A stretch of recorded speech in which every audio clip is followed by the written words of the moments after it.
मदीने की रियासत की रट लगाई हुई थी। आज आप मुझे बताएं, कोई एक चीज़ मदीना की रियासत के मुताबिक की हो दिखाएं।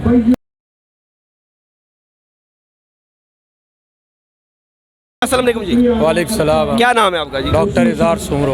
अच्छा, आज क्या सोच लेके आप जलसे के अंदर आए हैं? सबसे पहले कि आपके बात सामने हो, और ये बात आपके सामने भी है कि जिस तरह से न्याजी साहब ने दावे किए थे हमारे साथ जो दावे किए थे कि मैं ये करूँगा वो करूँगा, मदीने की रियासत की रट लगाई हुई थी। आज आप मुझे बताएं, कोई एक चीज़ मदीना की रियासत के मुताबिक की हो दिखाएं। उसके अलावा महंगाई के हवाले से वो यहाँ डी चौक पे खड़े होकर कहता था नवाज शरीफ चोर है, ये चोर है, फिलहाल चोर है, हमारी हुकूमत आएगी मैं ये करूँगा वो करूँगा। आप मुझे बताएं कि चोरों की हुकूमत में अवाम खुशहाल थी?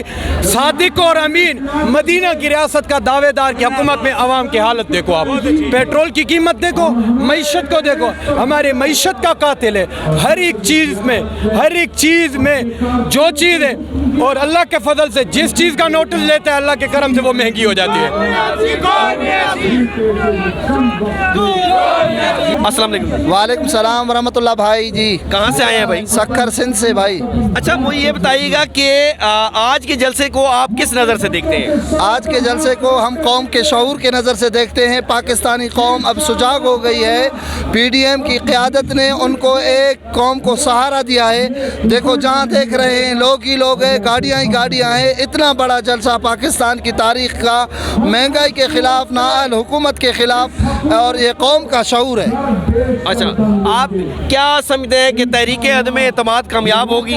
तहरीक अदम एतमाद असम्बली के अंदर कामयाब होगी, और आवाम ने भी इस हुकूमत को मुस्तरद कर दिया है। जो पीडीएम ने नारा लगाया था, बिलखुसूस मौलाना फजल रहमान ने 2018 के इलेक्शन के पहले दिन से ही, कि ये नाजायज़ नाअहल हुकूमत है, अब पूरे कौम का यही आवाज़ बन चुका है कि वाकई ये नाजायज़ नाअहल हुकूमत है, इसको मौका नहीं देना चाहिए।